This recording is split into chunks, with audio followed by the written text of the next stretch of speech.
Hi everyone. So today we will see what are called nucleophiles and what are called electrophiles. Last session we were discussing about the homonuclear fission and heterolytic fission, isn't it? Homolytic fission as well as heterolytic fission. So today we will see what are called nucleophiles and what are called electrophiles. Now nucleophile means nucleus seeking. Okay, that means a reagent, nucleophile is a reagent that brings with an electron pair because it is electron sufficient molecule. Since it is an electron sufficient molecule, it goes to an electron deficient, that is nucleus, isn't it? It's a positive charge. Since it contains more negative charge, it will go towards a nucleus. That is why we call it as nucleophile, that is nucleus seeking. That means any reagent which contains an electron pair or bring with an electron pair is called as a nucleophile. Simply nucleus seeking. In the same way, electrophile is a reagent that takes away an electron pair. That means an electron deficient molecule. So this is an electron deficient molecule, whereas nucleophile is an electron sufficient molecule. Nucleophile is nucleus seeking, whereas electrophile is electron seeking for that matter. Okay, electron seeking, that is deficient in electron.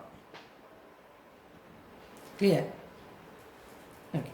So examples of nucleophile. If you see the examples of nucleophile, normally we can say the negatively charged ion. Negatively charged ion means it contains more electrons, right? For example, Cn minus. Okay. Now Cl minus. Then if you talk about OH minus. So all these there is minus, which means that these molecules are electron rich molecules, isn't it? Rich molecules. So this is, you can say it as nucleophiles. Now even neutral molecules, see, neutral molecules like water. See, in the case of water, there are two lone pair of electrons, correct, in oxygen. Or in the case of ammonia, there is one lone pair in the case of ammonia. Okay. Or you can see an amide, RNH2. In all these cases, there is a lone pair of electrons to donate. So these are also examples of nucleophiles. So negatively charged particles as well as the neutral molecules which have lone pair of electrons to donate are called as nucleophiles. Clear? Okay. Now on the other hand, electrophiles we can say an example as what we have studied in the last class, that is methyl cation or simply carbocations. All carbocations are examples of nucleophiles. Okay. Now neutral molecules, so or you can say positively charged molecules are called are examples of electrophiles. Now when you come to neutral molecules, the functional groups having carbonyl groups or functional having halogen groups, they can be seen as an example of electrophile. See, why? Because the carbon atoms in carbocations has got a sextet configuration, because it is not octet, it is sextet, because it is 6. 2 electrons are removed from that electron bond. So you can say it is an electron deficient molecule and it can receive a pair of electrons from the nucleophiles. In the case of neutral molecules, for example alkyl halides, if I say Rx, an example, for the CH3X, okay, if I say CH3X, what happens here?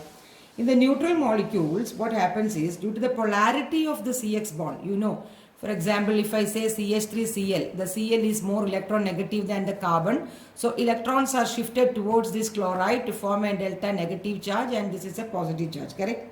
So due to the polarity of the CX bond, a partial positive charge is generated on this carbon atom. Okay, and hence this carbon atom becomes an electrophilic center at which a nucleophile can attack. See? So that is the difference. Got it? So in this, due to the electron negativity difference, the electron cloud will be going towards the chlorine. Thereby, a partial positive charge can be there in this carbon atom, making it as an electrophilic center in which a nucleophile can attack. Correct. So this is mainly what is about the nuclear. So this is mainly about the electrophile as well as the nucleophile. I can give you some more examples of electrophile like NO2 plus, Cl plus, BF3.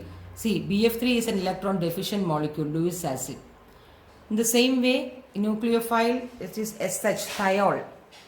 This is alcohol, OH minus, hydroxyl, NH2 minus, etc. Okay. So, hope you are clear with the nucleophiles and the electrophiles. Now we will move on to the next small topic, which is the electron movement in organic molecules. This electron movement in organic molecule is mainly based on the reaction mechanism. While you are studying the reaction mechanism, you have to know from where an electron is moving and from where to it has moved. Okay. So the movement of electrons in organic reactions can be shown by curved arrow reactions. See, actually this shows how changes in bonding occurs due to the electronic redistribution during the reaction. So in order to show the change in position of a pair of electron, curved arrow starts from the point from where an electron pair is shifted and it ends at a location to which the pair of the electrons can or may move. For example, in this case, there is a double bond Y and a single bond. If I show the curved arrow like this, it means that this bond pair is shifting from this position to this. That is starting, I am getting it, and ending, the arrow is there. So it can be represented like this. That is single bond Y, double bond. That means the shifting of electron pair is taking place from a pi bond to an adjacent bond. Is it clear? Now one more example I can tell you is, for example, if my curved arrow is like this, is a double bond, and my curved arrow is towards Y. See, not at this bond, but towards Y. What does this mean? This means that this double bond will become a single bond. Now see, listen carefully. The Y atom or the Y element will have a lone pair of electron, isn't it? That is why my curved arrow is above the Y and not in this bond, as told earlier.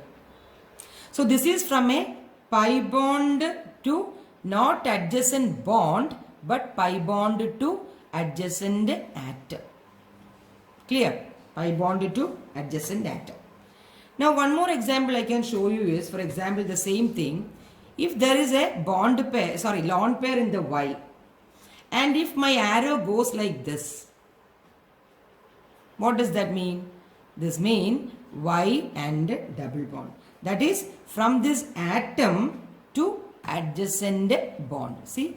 So these type of electronic movement can take place while reactions can happening. So whenever you write the reaction mechanism, you have to show this electron movement by a curved arrow. Okay. Single electron, the movement of single electron is indicated by a hooked arrow, isn't it? Fish hooked arrow, half-headed curved arrow.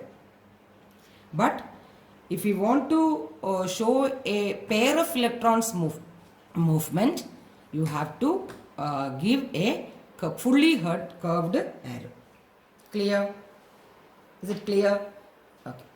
Now we will move on to some electron displacement effects in covalent bonds, which is very, very important. What is it? It is electron displacement effects. That means the effects which is happening by the electron displacement in a covalent bond. You know, covalent bond means sharing of an electron. Okay. Now see, electron displacement mainly in organic compound can be happened in two ways.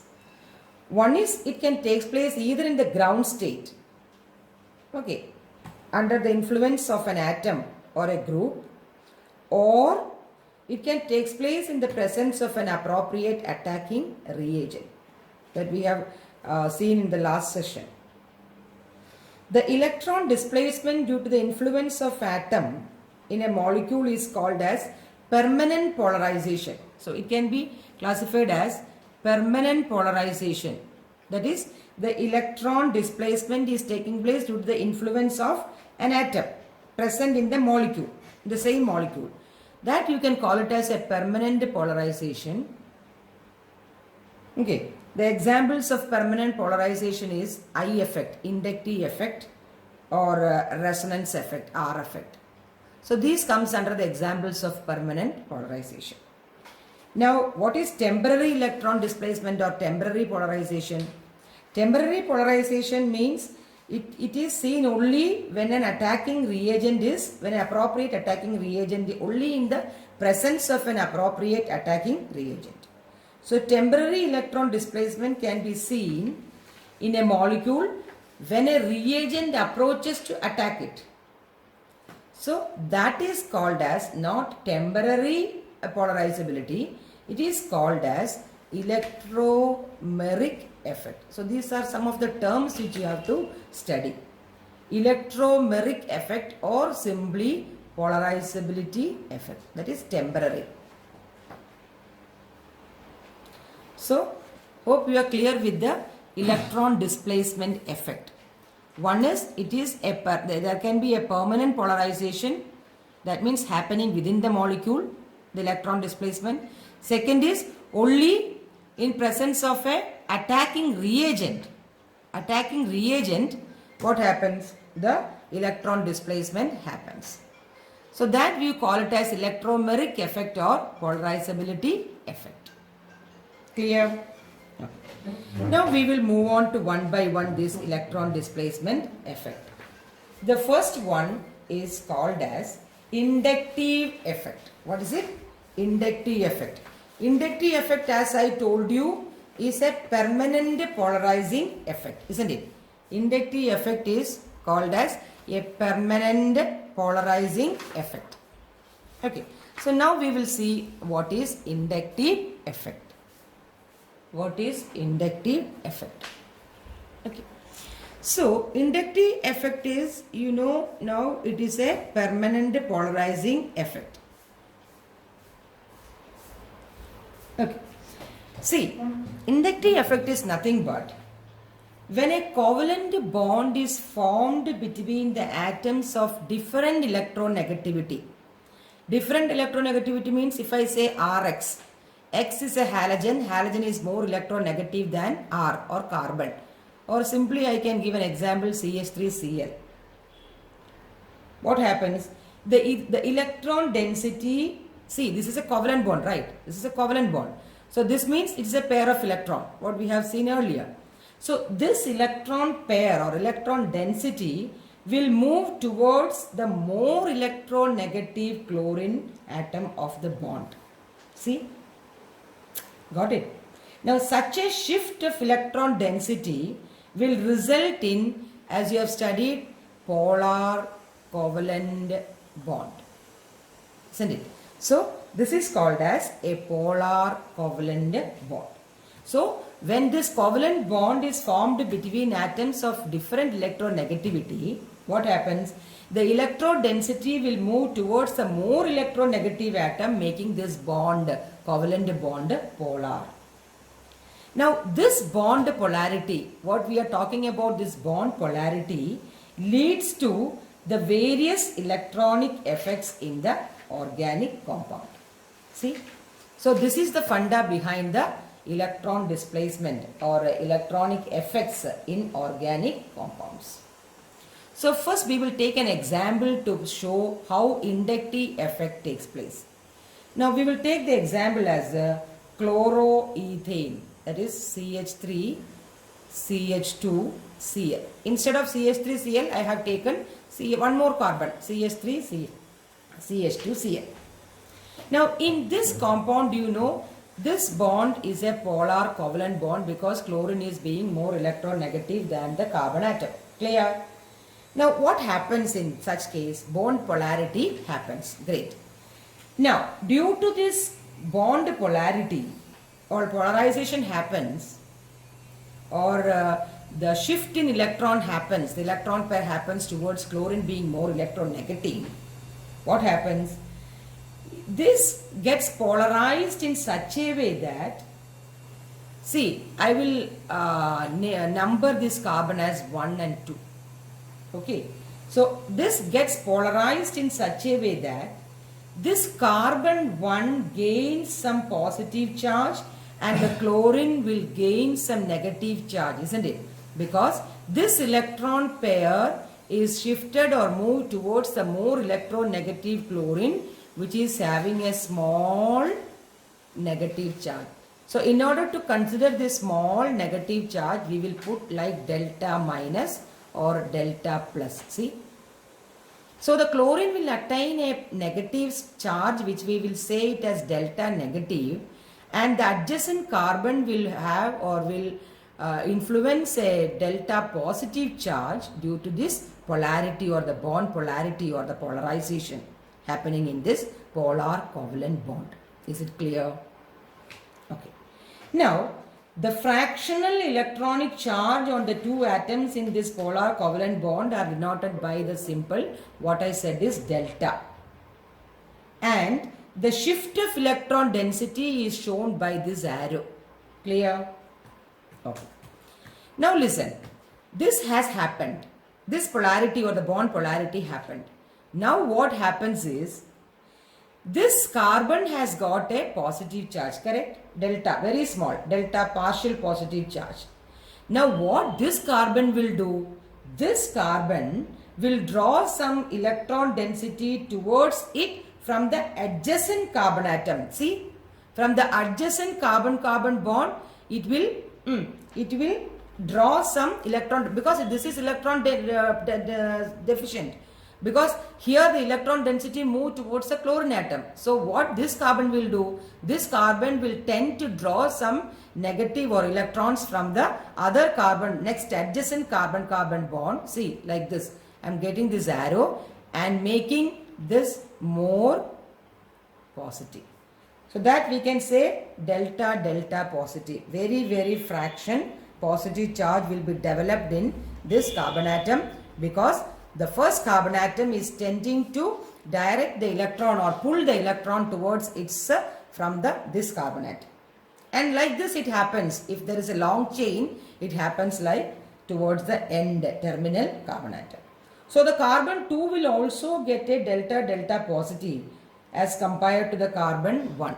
So the positiveness of this carbon is very small when compared to the positivity of the first carbon, isn't it? And such polarization of sigma bond, listen, such polarization of sigma bond caused by the polarization of the adjacent sigma bond. Is it clear? Once again I will tell you, the polarization of sigma bond, which means, see, here the sigma bond is polarized. How it get polarized? It get polarized due to the second adjacent sigma bond, isn't it? So the polarization of the sigma bond caused by the polarization of the adjacent sigma bond is referred to as, what do you call it as? Inductive effect. See?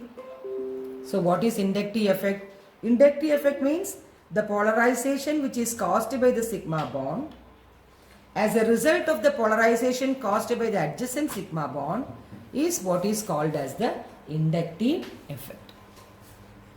So is it clear? What is inductive effect? Okay. Now this effect is passed on to the subsequent bond, but as the bond goes on lengthy, this effect goes on decreasing rapidly as the number of intervening bonds increases. and it becomes vanished or it becomes cut off after 3 or 4, maximum 4 bonds. Okay, clear? Now one more thing, the inductive effect is related to the ability of the substituents to either withdraw or donate electron density to the attached carbon atom. Is it clear? That means the inductive effect is called as the I effect. Okay. Now I effect can be classified into plus I effect and minus I effect. Okay. Now what is plus I effect? Plus I effect means electron donating effect. That means for this electron negative chlorine, if there is an electron donating group, it will donate it or it will push this electron density towards the chlorine atom. That is plus I effect. Now what is minus I effect? Electron withdrawing effect. That means this here, if there is a group which tends to withdraw the electron, then you call it as minus I effect. This is according to the electron withdrawing and donating effect with respect to hydrogen. Okay, that's the basic standard. Now if I give an example, halogens or groups like NO2 minus or CN minus or COOH or an ester COOR, these are the examples of minus I effect. Just go through the textbook, it is very well written there. Examples of minus I effect. So if this group is adjacent to this, then there will be a minus I effect. That is, the electrons will, these groups will withdraw the electron towards itself. Okay. On the other hand, the examples of plus I effect is all the alkyl groups. See, alkyl groups. That is why this happened, isn't it? See, that is why this happened. This is an alkyl group, CH2. So that is why it is pushing the electron towards the electron negative. That is plus I effect. So all the alkyl groups such as methyl, ethyl, okay, C2H5, propyl, C3H7, butyl, C4H9. So all these alkyl groups are having plus I effect or electron donating effect. So hope you have understood the inductive effect. Clear? Okay, so just go through the inductive effect, the electron displacement, the electrophiles and the nucleophiles. Next session we will study some more important electron displacement like resonance and hyperconjugation. So till then, thank you.